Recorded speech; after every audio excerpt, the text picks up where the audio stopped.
What inappropriate thing did you do as a child that you didn't realize was inappropriate? Story 1. I remember once my brother and I were being forced to spend the day shopping with our grandparents and younger cousin. My grandmother could literally spend the whole day in one shop, so we had to amuse ourselves however we could as kids. My brother was a teen at the time and I was 6, with the younger cousin, who was a terror, being 3 or 4. My brother bought a bouncy ball and we basically ended up playing fetch with the younger cousin with it. After a whole day of this, we're in the changing rooms and my brother gets the bright idea to throw the ball into an occupied one, just thinking there was no way our cousin would still go after it. Well, he did. He just bounds through the curtain in the most determined pursuit of a bouncy ball I've ever seen. The woman inside screams. Everybody is horrified. My brother almost pees his pants laughing. Story 2. Was taking a shit at college, and I guess for some dumb fuck reason an elementary teacher had kids come tour the building I was in. One after the other, a kid peeked under the stall to see me shitting. I felt like a criminal and I was just peeing. They didn't get a look at my junk, but sure enough, right after the first one yelled, "Ew!" another dumb kid peeks under. Like full-on dipshit kid peek. I felt like I was under assault. Then I heard the teacher call for them and they left me in peace. So many kids crawled on the floor to see a grown man shit. Not surprised you've seen an eye glance. Story 3. I was about 4 or 5 years old and I was obsessed with Harry Potter. I watched every movie that was out at the time and even dressed up as Harry for Halloween. So one day, I was in a deli with my mom and a Muslim woman walked in wearing an abaya with a face covering as well. According to my mom, I got so scared and pointed at the ladder and yelled pretty loud, "Mommy, it's a Dementor!" To this day, my mom still says it's the most embarrassing experience she's had. Story 4. When I was about 7, my mom was friends with an Asian woman, probably in her early 40s, up the street that I had never met before. One day she came to our house, and when I opened the door, I yelled to my mom, "Mom, a Chinese lady is here for you." Now I'm 18 and realize that loudly announcing who is at your home by their race or nationality doesn't sound all that great. Story 5.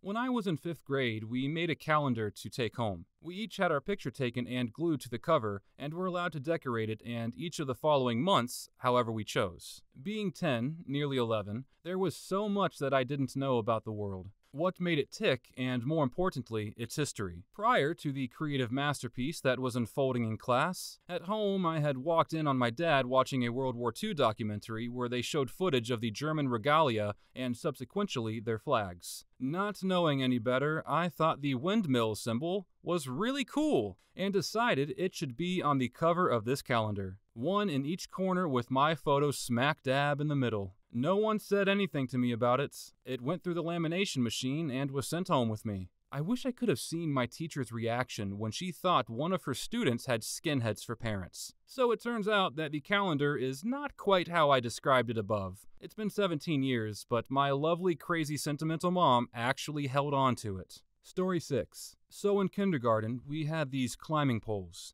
2 friends and I were like humping the climbing pole because it made a funny feeling. So 3 girls, 5 years old, humping the pole. We even showed it to our parents. Story 7. When I was 6 or so, a friend and I borrowed his dad's Polaroid camera and we thought that it would be hilarious to take photos of our wieners. He had them in his cupboard for a while, and sometimes we would take them out to laugh at, until someone put that kind of thing in context and we quickly destroyed our accidental child stash and never spoke of it again. Story 8. Not me, but my sister used to lap her drinks up like a dog. Turns out she was calling this doggy style. One time they forgot to bring her a straw at the restaurant we were in, and she loudly screamed, "Guess I'll do it doggy style." I think she was 7 or 8 at the time. Story 9. I was maybe 5 or 6 and tried to hit an old lady with a plastic wiffle ball bat because she had no teeth, and that freaked the fuck out of me. Story 10. I used to call those pigeons with the pointy tuft on their heads horny birds. I would yell it out so loudly too. My mom told me she had to look away every time I did it because it made her laugh until she cried. Obviously, I wasn't told until later because I was only 5 at the time. Story 11. Lick the tits on statues. Nobody ever told me. Was falling asleep one day and it just dawned on me and I was horrified.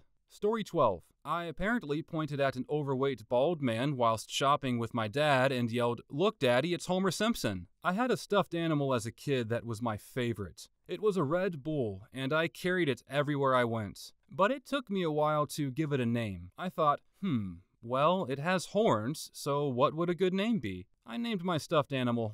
Story 14. I used to play with this cup in the bath and drink water out of it for years. Did it in the shower too as I got older. It had a handle on the end of it, and I never knew why. One day, I witnessed my mother use this cup in the toilet, violently, and that was the moment I realized what a plunger was. You must have an immune system stronger than any living thing, or a completely shot one. It's a 50-50 really. Story 15. Not me, but my daughter. We live in a place where we don't see many people of different ethnicities. But one day, she saw a Muslim man with a beard dressed in the long white thing they wear, forgive my ignorance here, and she was convinced he was God. No idea why, but she wouldn't leave the dude alone. She was 4, and started reeling off a Christmas list. Turns out Santa and God were mixed up too. Thankfully, he found it funny. Imagine sending a letter with prayers to Santa and praying to God about your Christmas list. Story 16. One of my uncles is a twin, and he lived just up the road from us.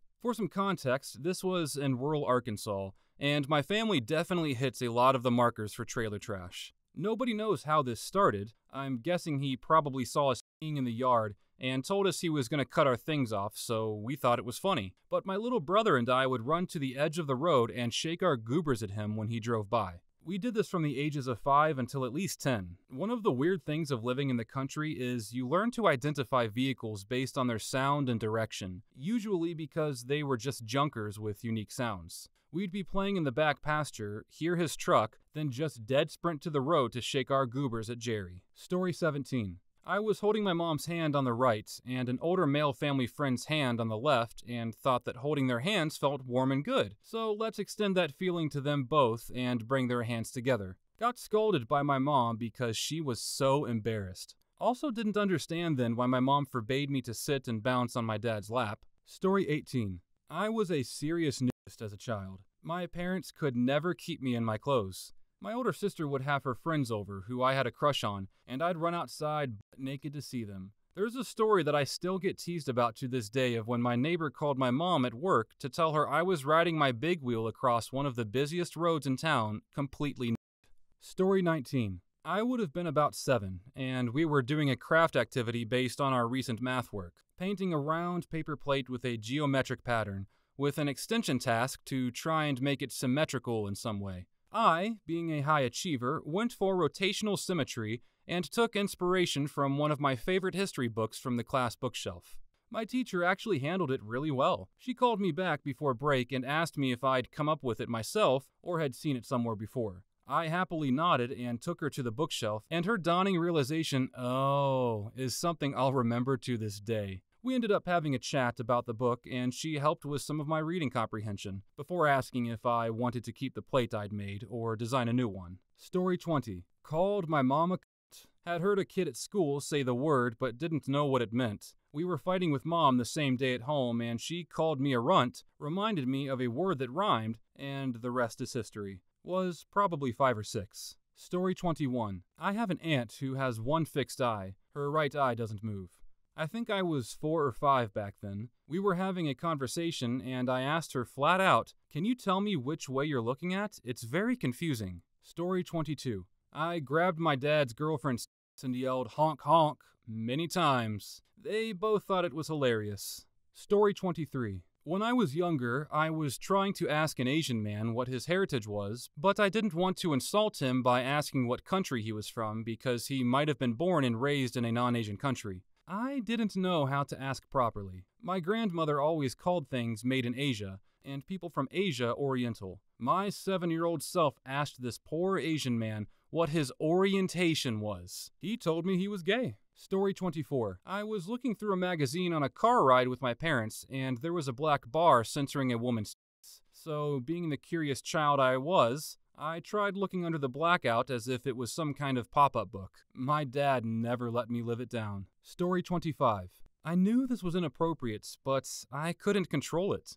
I woke up in the middle of the night, and I got up from bed and went to the trash bin and in it. I was basically spectating myself the whole time, and I had no control. Story 27. Johnny Bravo greeted every woman he met with, "Hey, sexy mama," or something like that. That show was big when I was in kindergarten, ages 5 and 6, and I definitely said that to female classmates.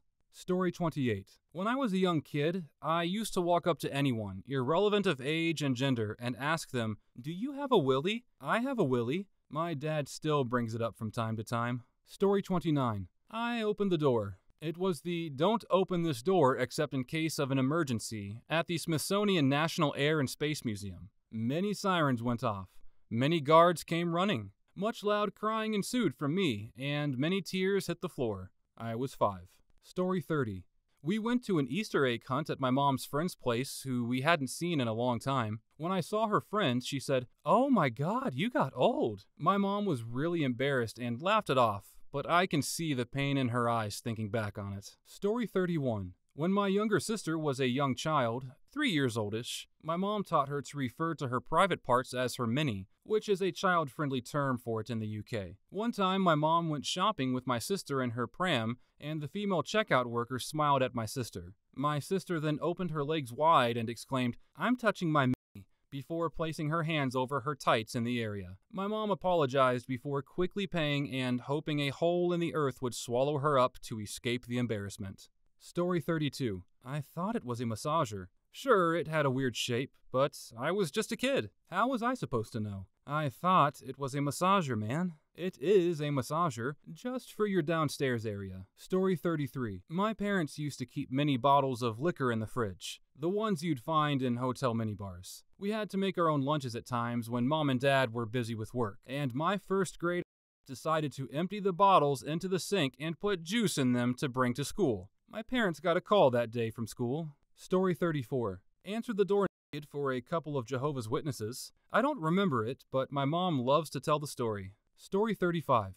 Had a friend who was a year older than me. One day he wanted me to suck his toes, so I did. It was gross, and I never did it again. We were maybe 8 to 9. He was my only friend at the time, and I really didn't want to lose him. He just kept on asking, so I did it after a while. I found way better friends shortly after. Story 36. When I was 5, I wrote a story all about how me and my mom went shopping and she bought me a new sweatshirt. I didn't know why my teacher was laughing. I distinctly remember thinking, "What's so funny about my sweatshirt?" Story 37. When I was about 3 years old, I would constantly ask elderly people when they would die. In my mind, I just wanted to make sure that if I ever had something important to tell them, I'd do it by then. Never got a straight answer, though. Story 38. When I was being breastfed, I was just learning my first language, which was Spanish. My mom said I picked it up pretty quickly, and when we would go to the supermarket in the summer and I saw women with lower-cut shirts, I would scream, "Mami, tetas," which is Spanish for mom. She was mortified every time. Story 39. I invented my own funny word by combining part of the word prat and part of the word twit. It was fun to say at high volumes. Couldn't understand why my parents would get cross with me when I'd wander around shouting twat at the top of my voice. Story 40. When I was younger, I hung out with this kid for a while who I later realized was a bad influence. But he had taught me some of the more mature topics in life, like the N-word, and told me about certain things, etc. One of those words that he taught me about is SA. He explained it so, it's when you pick up a girl and, but I didn't know. Or at least I didn't know he was forcibly having sex. So then, some girl behind us on the school bus was annoying us, and I was like, "Shut up, or we're gonna SAY you." As you would expect, a horrified expression came over her face, and she was like, "Oh my God, WTF?" And then further explained the concept in more detail, and I was mortified. So basically, I said it because I thought it was just another way to say beat up. It's definitely a late-at-night kind of thought. Story 41. My brothers were playing table football while we were waiting for the church sermon before us to get out, and I think they complained about the goals not being big enough. And in my 6 is probably that age-year-old mind, the goal you made of your fingers was too small, and if you made one with your arms, your head would be in the way. So the only rational option was to roll over and put my legs up, while in a church dress, mind you, to make the Y shape. All my siblings immediately told me to roll back over and told me not to do that. I think I pouted after, cause I was just trying to help. Story 42. I don't really know if it's inappropriate in the not safe for work way, but I used to eat dishwasher tablets whenever my grandma got them out of the cupboard. I did it about 3 times until she started locking me out of the kitchen when she wanted to load the dishwasher. Story 43. My mom told me a funny story of when I was 3. My mom and dad bought a toy for them. They bought a boxer for my dad that was shaped like an elephant. Yes, the goes there. Mostly for the silly aspect of it. It seems that 3-year-old me found the elephant boxer and used it as a hat. I was running around the house just screaming, "Grandma, I'm an elephant! Mom, look, I'm an elephant!" Story 44. There's a song where I come from. Its lyrics roughly translate to, "I stepped in a puddle, my new shoes got muddy. No matter how hard I brushed it, my woman left me." But the lyrics have a double meaning, because the word for brush also means to fuck. So I guess sweet 4-ish-year-old me wasn't so cute at my uncle's wedding, singing this song to everyone. Story 45. Not me, but my little sister. My father's boss comes over for dinner, and my father introduces him to us. My sister was barely 5, and she exclaimed, "But he's black." To make this situation even worse, we are a white family in South Africa, and this incident took place not even a decade after apartheid came to an end. Story 46. I heard a funny-sounding word in the 7th grade, went to school one day, and started saying it over and over again. All of a sudden, my teacher snaps and yells at me, "Stop saying that." I asked why. He told me it's a really bad word. Years later, I learned it's an incredibly racist slur. I still cringe about it to this day. Story 47. When I was about 7, I essentially flashed my male neighbor because we were going to the beach and I had a brand new bikini on. It was just like a little sports bikini set, but I thought I was the dog's in it. So I lifted my top up from across the street to show him. Couldn't understand why he and my dad started laughing awkwardly with each other. Story 48. We went to a family friend's house and their dog kept jumping up on people and doing a funny dance. Everyone got mad at him and pushed him off, but I was out in the hallway and the dog jumped on me, so I just let him dance. I was so mad that he peed on my leg. Had to borrow sweatpants while my pants were in the wash the rest of the night. Story 49. Went grocery shopping with my mom and asked her if we can get some cumin, but meant to say cumin.